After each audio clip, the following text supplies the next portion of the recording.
Welcome back, everybody, to what I hope will be the very last episode of my Civil War II campaign as the Union, my very first time doing so. In the last episode, at the very end, we took Richmond, Irvin McDowell, and now we need to hold it, and we need to start cutting off supply to the Confederates that still are roaming free in other parts of Virginia. So that's kind of the current goal, is to just go ahead and maybe draw him out, cause him to have to come after me, and then earn the last remaining points we need to drive his morale down to the point where he concedes defeat. So that's the goal right now. We're going to continue to push south over in the west. We're sending the Army of Tennessee under Don Carlos Buell toward Bowling Green. We've got Grant here trying to take Columbus. Over here in western Kentucky, kind of northwest Tennessee, and then eventually we're going to send Grant down south to try and hit Pemberton's corps there. We've also got another army here under Erasmus Keyes that's moving down toward Mumfordville. So we're pressing on all fronts. We've also got these units over here. Might be able to make a move on Nashville with a small force if we can't hit them from this side. All right, we're going to have a big showdown in Muhlenberg County, Kentucky, with Don Carlos Buell going up against Richard Taylor. Buell's not the best general. You can see his stats aren't great, but he's got such a huge advantage over Taylor that should not be an issue. So we're just trying to take territory now. We're trying to take supply bases. We're trying to take victory points. We're trying to do everything we can to force the Confederacy to its knees. Over in Virginia, what I'm doing, and you'll see it soon enough, I'm branching out. I've sent a couple of those corps out of Richmond to start hitting the supply areas that are around there. Try to choke off the supply to the Confederate armies that are still out in the field. Now it looks like Richard Taylor got the rest of his force up, so we're facing a pretty even fight. And that hasn't generally boded well for the Union Army when the numbers are fairly even. But again, this is really about just pushing down his ability to make war. So if I have to lose more men to make that happen, that may be a price I have to pay. It looks like Grant's going up against a force with a little bit better firepower in John C. Pemberton. Obviously, we have better numbers overall, it looks like, but I guess it must be the... Yeah, look at that. I mean, we outnumber him 2-1, but he's still got the firepower advantage. I guess that's things like cohesion, other things that I'm really not taking into consideration, more than just manpower numbers. Another big combat situation up here in central Illinois, where Francis Barlow's taken on a Confederate force. I don't recognize that Confederate leader, so I'm not sure who that was, but it looks like Barlow successfully drove him out. So we're continuing his push south, trying to drive these Confederates out.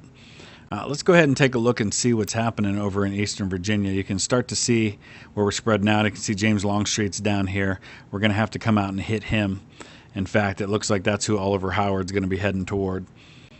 I might want to try to send another force in addition to that, although I want to keep a decent amount of men. We've only got the Northeastern Virginia Army and Lew Wallace's corps still in the area, so I might go ahead and send Crittenden and switch Howard off to heading this way, because Crittenden's more powerful. He'll have an easier time dealing with Longstreet. We've got a Confederate force pushing in here we might have to go out and deal with. There's Robert E. Lee up here in Harper's Ferry. I'm not too worried about him right now. I want to look at the numbers and see where we're at. All right, a fight in Lawrence, Kentucky. No, Kansas. Lawrence, Kansas. Muhlenberg, Kentucky. Buell was defeated by Polk, but inflicted some decent casualties on him. And a battle in Columbus. Again, a victory for Grant. Let's take a look at that all-important Confederate morale number. Ours is 140. We need 185 to win. Confederates at 47. Foreign intervention continues to climb, though. It's at 48, although Great Britain doesn't have that significant amount of combat power compared to my own. Even combined, they still wouldn't quite match my combat power. We're also closing the gap on casualties. It's now only about 14,000 difference, which is huge for me. Let's go ahead and take a look at reinforcements. It looks like we still need to deal with some of that. Pretty much all of my conscripts at this point are going into reinforcements. Well, most of my movements at this point are going pretty much unopposed, or they're being opposed by very light forces. We really haven't run into anything significant pretty much anywhere at the moment. So I don't know what the Confederates are doing with their big armies. If they're going to try to drive north to get some of that morale back, I don't know. But I'm spreading out, and I'm hoping this draws him back and forces him to contract his forces into bigger units so they're not spread out all over and just causing me fits, because I'm trying to basically fight a guerrilla war by dealing with all these units in different places. So we're fanning out into Virginia. We're going to see more and more of Virginia turning blue. I'd really like to nail the Shenandoah Valley if and when I can. All right, so here's a little more substantial force. That looks like PGT Beauregard. But again, 4-to-1 odds. Pretty much a done deal. We're going to drive him out of there. You can start to see more and more Union flags going up. So we'll see what that morale situation looks like. I got to look at the list again to see where the big point cities are. I know Nashville is going to be one. But beyond that, there really aren't any really big ones. All right. Early September 1863. There's Joe Wheeler at Petersburg. Oliver Howard took care of business there. Victory at Burkeville. Again, Oliver Howard, no problem. This is up in Fauquier County. That was Phil Kearny. Battle of Manassas. Took care of Richard Anderson with some really nice casualty differences there. So we spread out into Manassas. Now, Dinwiddie, Virginia, there's a victory over Beauregard at Petersburg. Again, substantially one-sided. We've probably pretty well evened out the casualties over the course of the war now. Union victory in Albuquerque, New Mexico. There's a defeat in the Battle of Culpeper. Dan Sickles against a much larger force under Braxton Bragg. We were trying to venture out there. Defeat at Fort Union out west in New Mexico. Not a huge deal, really. Edmund Kirby Smith defeated a small force in Charleston, West Virginia, which we've pretty well conceded to the enemy now. So there you have all of that. So let's look at the number. Here's the objective. We're at morale level 145. We need 40 more morale points to win. Confederate morale is down to 42. So Charleston, that's Charleston, South Carolina. We've got St. Louis. New Orleans is there. Nashville, Atlanta, Mobile, Memphis. Really not a lot of great objectives out there. We just got to keep winning battles. We have the foreign help driven down a little bit.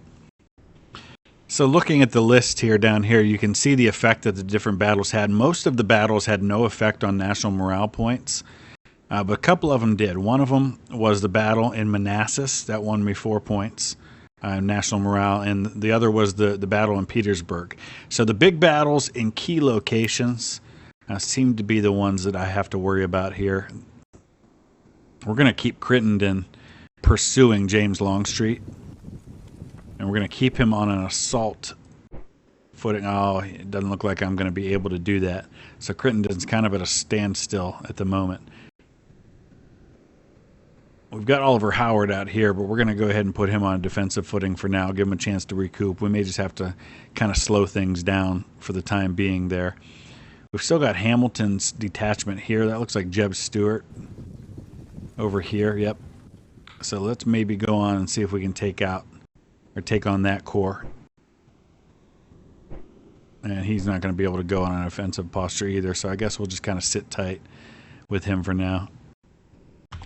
All right, looks like it's Richard Ewell's turn to grapple with, I think that's Phil Kearny, up around Manassas. Could be a tough battle for us, but we've got a nice advantage in numbers. And here we go against Longstreet. Again, 2-to-1 odds. The odds seem to be ever in my favor, to borrow a quote, so far. We're going to take a look at the overall casualty numbers at the end of this turn, because I think by this point, the Confederates have actually passed us in terms of losses. Francis Barlow at it again, this time in western Illinois, right along the Mississippi River. Charge!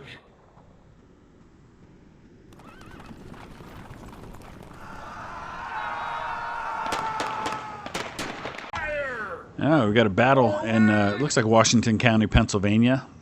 There were a small number of Confederate troops there, so I sent a nice little division of 10,000 or so men to deal with that. Now we're going to have a big battle here between Grant and Pemberton once again. You can see Pemberton significantly greater in terms of the combat power, but I've got him by about 4-to-1 odds, better than 4-to-1, almost 5-to-1. So I think that'll more than make up the difference. We had driven him down to just about 3,000 men when suddenly he got reinforcements. So now it's a whole different ball game, though it's still 2-to-1. This may end up being a defeat, but the nice thing is Grant is just chipping away at Confederate numbers, and there's no way he's able to replace these as quickly as I can. So the nice thing is now that we've got McClellan over here in charge of a corps, his units underneath him are starting to get trained. I just got notification that like the 45th Ohio, the 48th Ohio, 50th and 51st, these units are all starting to train now. So I haven't shown much of this, but this is one of the cool kind of details that you can look into. You can look at individual regiments and what they have as far as their statistics go. Their morale, their experience, the number of men in those units currently, all of their actual statistics and what they're able to do. And it's all of that information that goes into creating a combat power for a unit. So you can have a unit that's got a lot of men, but that doesn't necessarily mean that they've got good combat power. And then inside of some of these, for example, you've got Burnside's division.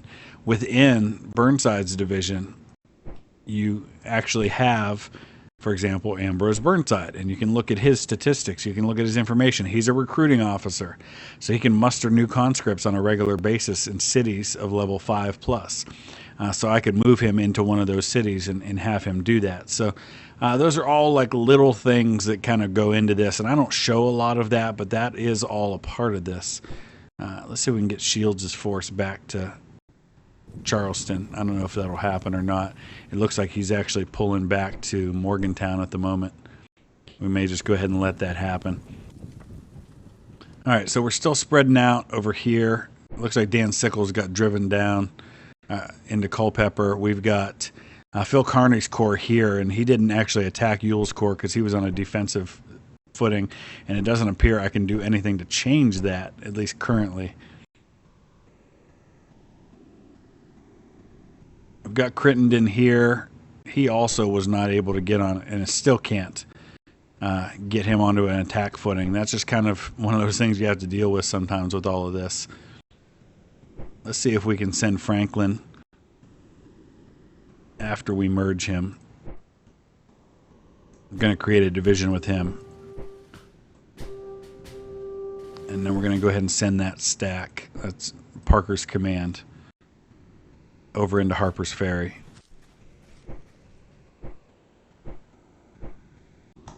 I didn't look at all the results from the combat of the last turn, but there you have Felix Zollicoffer. We drove him out of Washington County, PA. I think we're going to go ahead and pursue him further. Battle between Grant and Pemberton was a Union victory. Major losses for the Confederates. They lost a good 30% of their force. Much less than Grant lost in that battle. So that continues to go really well. Grant's Mississippi Command is down a little bit in terms of their casualties, but that's not a huge deal. Let's look at the Strategic Atlas real quick and look at the situation. Morale's up to 151. We just need 34 more morale points, and if we keep winning victories, we're going to do that. Oh, I know what else I wanted to look at. I wanted to look at the losses. So I'm up to 222,000. We've now inflicted 227,000 losses. So the Confederate number has dramatically increased. 65,000 prisoners as well. Barlow wins over General Churchill. So victory after victory for Francis Barlow right now. Victory at City Point between Crittenden and Longstreet. Pretty even losses there. Jubal Early wins a battle here in Columbus. That's just kind of one of those little conflicts that's going on. It looks like the Army of the West under Albert Sidney Johnson right there is something we're going to have to deal with. Let's send Schofield over. He's also going to have to tangle with Nathan Bedford Forrest there, so, and doesn't look like he's going to be able to fight. Once again, we're in late September now, and it's Grant versus Jubal Early. I'm pretty much just parking Grant there for now because he keeps taking on and defeating Confederate forces. And at some point, the Confederates just will not be able to replace the amount of losses that they're taking. I just love that over these last few weeks, that Confederate casualty number has not only equaled mine, it has surpassed mine. And the more that goes on, the easier my waltz into the South is going to be. All right, so scrolling through here, victory against the Confederates got 2 national morale points gained. Unfortunately, I don't think any of my other... Oh, there's one. Hickman, Kentucky, that was Grant's victory. That's another 3 points. We don't need too many more turns like that to end up winning victory. Farragut, Sherman, Thomas, McPherson, all able to be promoted to a new rank because of successful actions. Nathaniel Lyon, George Meade, the same thing. So a lot of new seniorities, a lot of new promotions available to us. There was a visit by the Russian Navy. Let's take a look at that. That drops the foreign entry number. So that's a helpful thing to find. So let's look at where things stand, because really I don't have to do much but just keep winning battles. I don't need to take more territory. His combat power is down to just 62% of mine. I don't even care about the Navy at this point. I'm putting all of my resources into this. Look at this. He's now taken 17,000 more losses than me. That's how much of a swing there's been lately. I'm now 30 points away on morale from winning the war. So we're on the final grind toward victory. You can see why things like this victory in Columbus, lost about 2,300 men, but inflicted over 10,000, or right around 10,000 casualties on Jubal Early. They can't sustain that. They can't keep having that happen. So Grant's going to pull back now toward Missouri, but that's fine. We're just going to keep winning victories like we did here under Don Carlos Buell. So Buell, for example, is one of the people that I think is available for promotion. Maybe not. Let's go ahead and go in and find some of the folks who are. I think folks like Sherman, I can't really promote unless I remove them from the division command that they're in. You can see the combat power really down on some of these units, so we've got to get them restored, refit, ready to do further action. All right, another chance to take on Richard Ewell in Manassas. Looks like Phil Kearney again. I sent a force. I think it was Crittenden's force that I went ahead and sent out here to start taking some of these rail hubs. And then we'll move him from there. We'll probably move him up north and eventually kind of make our way up toward the Shenandoah Valley and start kind of cutting him off. Rockingham, Virginia right there is what we're after. That's kind of his supply base. So we're making our way in that direction. I don't want to send anybody else out of Richmond because I don't want to risk losing Richmond when we're so close to victory. All right, looks like we're going to have a major fight here. Oh, Grant against Joe Johnston. How did Joe Johnston end up out there? Grant's got numbers, but he doesn't have a lot of combat power because he's been down there kind of cut off from resupply and refit. So he may lose that battle, but I'm not too concerned about that. All right, a chance to see what McClellan's got against Earl Van Dorn in Nelson, Kentucky. We'll see if McClellan can find a way to win a victory with his corps. So McClellan did indeed win a victory over Earl Van Dorn. A lot of casualties, but it's a victory, and we will absolutely take that. If McClellan can just do so much as just keep him busy for a while, I'll be very happy with that. We've got Burnside here now as well, and I feel like maybe I should send Burnside along for the ride. We'll keep McClellan right where he is for the time being. I don't want him to defend and retreat. I want him to stay right where he is. Let's go ahead and send Burnside down there as well. These are two separate corps, but we're going to put them both in that same spot. So Phil Kearney won at Manassas, inflicted pretty decent casualties on Ewell. Grant was defeated by Joe Johnston at Columbus, even though Johnston had maybe half as many men. But that's because Grant just we needed to get him pulled back so he can get refit, reformed. His combat power was way down because of those things, even though he had more men. So Kearney actually won 2 battles against Ewell and really decimated his forces. There's another victory. So there were multiple battles fought between McClellan and Van Dorn. Oliver Howard wins in Franklin, Virginia, on his way toward Lynchburg. And then eventually, what we're trying to do is cut off supply to the Confederates in the Shenandoah Valley. So we're going to keep on pushing out that direction. I want to look at the overlay map now and see who the owners are of the various regions. You can kind of see the swath we're cutting through Virginia with our troops here. And we're just going to kind of sit tight with Crittenden right now, right here. I don't want to keep pursuing that force and kind of leave the Confederates open to march in and get right at Richmond. So we're just going to kind of sit tight there. Looking over here in eastern Kentucky now and eastern Tennessee, and we've got that force that kind of grew up out of eastern Tennessee.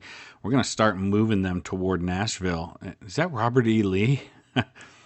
At least the face looks like Robert E. Lee, but it just says General 3-star. It doesn't really say who it is, but it's definitely Lee. So I don't know if they sent Lee out west, what happened there, but we're going to go ahead and move Buell south once again.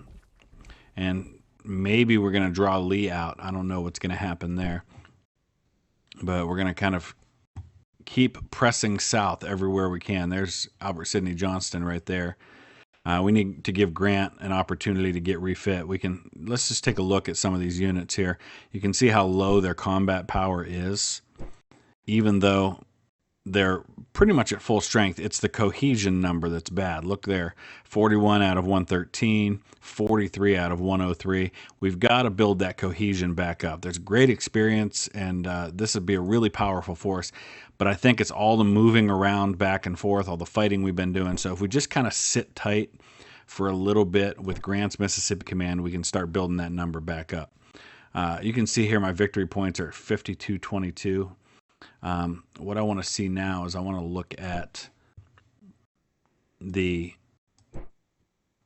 reinforcement numbers, because as many folks have said, we want to keep in our reinforcement pool around 10% of what you need. So let's build that back up to that, and that's going to pretty well wipe me out. So at this point in the war, we're just mostly replacing lost men in existing units. Over here in the east, we are going to assault Harper's Ferry and hopefully take that. And now we're in a place where we have decent strength units all the way along here. And we can just start pushing down the Shenandoah Valley. We can start pushing down here. I guess this is all the Shenandoah Valley. Rockingham right here is what somebody said is the supply depot for these units in the Shenandoah Valley. So that's why I'm trying to push up this way with Oliver Howard and kind of squeeze him a little bit if I can. I don't want to leave Richmond undefended, so I'm kind of keeping the Northeastern Virginia Army and Lew Wallace's corps there. Although I think maybe I can move Wallace's corps out and start moving up this direction toward Rockingham directly. All right, small force in Franklin, Virginia, piece of cake to deal with them. Looks like a small force defending Harper's Ferry, so we're going to take that.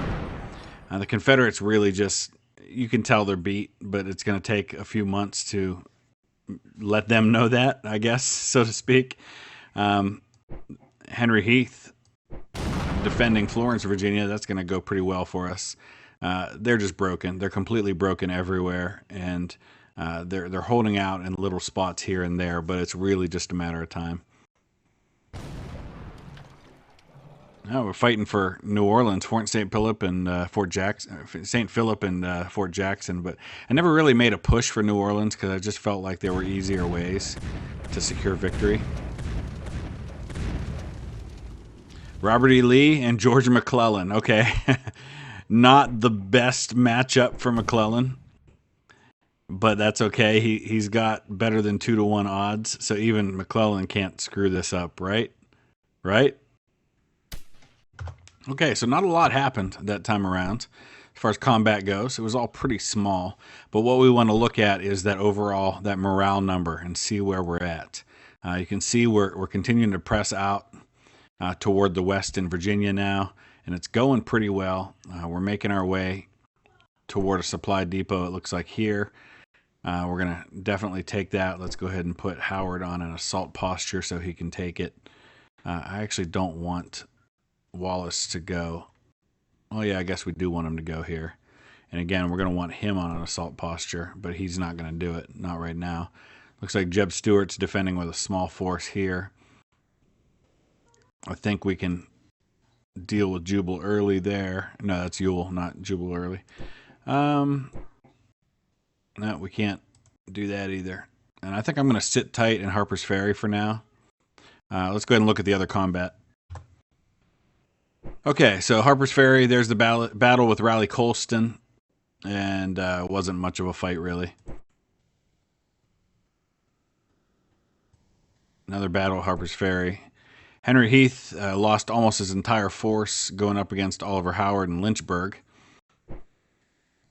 There's the Battle of Mississippi Delta. It was Admiral Farragut versus Admiral Hollins of the Confederacy.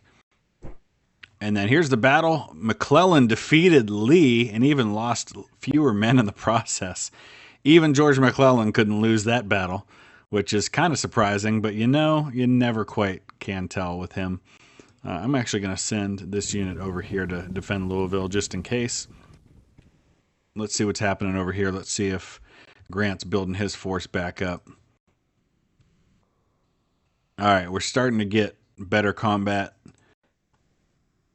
power here. You can see the cohesion's much higher than it was at the end of last turn, and by the end of this next turn, it should be back to pretty well full strength. But unfortunately, I'm not sure we're going to have that luxury of waiting that long. Yeah, Rosecrans doesn't have a lot of power. Neither does Grant on his own. We're going to have to send somebody to go deal with Albert Sidney Johnston. Maybe we'll just send Rosecrans and Schofield, and we'll keep Grant where he is. It's going to take him 27 days to get there. Let's look through all the combat and see what effect, if any, these battles had on morale.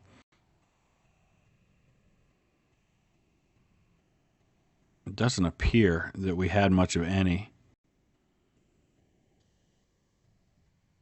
Yeah, nothing happening with the morale based on these battles that we fought, because we're not really gaining any new ground. We gained 1 point for the battle in Florence, Virginia, but otherwise nothing gained by any of this. So we're going to have to really push things. We're going to have to take some new territory. All right, Buell, let's get you moving. Let's see if we can get you over here to hit Johnston. Oh, he still will not attack. Oh, that's frustrating. We're going to have to get somebody else in charge of that army when I get a chance. All right, major battle between Buell and Albert Sidney Johnston. Buell's got the numbers, 2-to-1 odds. Feel pretty confident about that. We're going to drive the Confederates out of Kentucky yet. Well, there it is. Late November 1863, the enemy national morale has been shattered, and we won a glorious victory. Congratulations, sir. Congratulations, sir.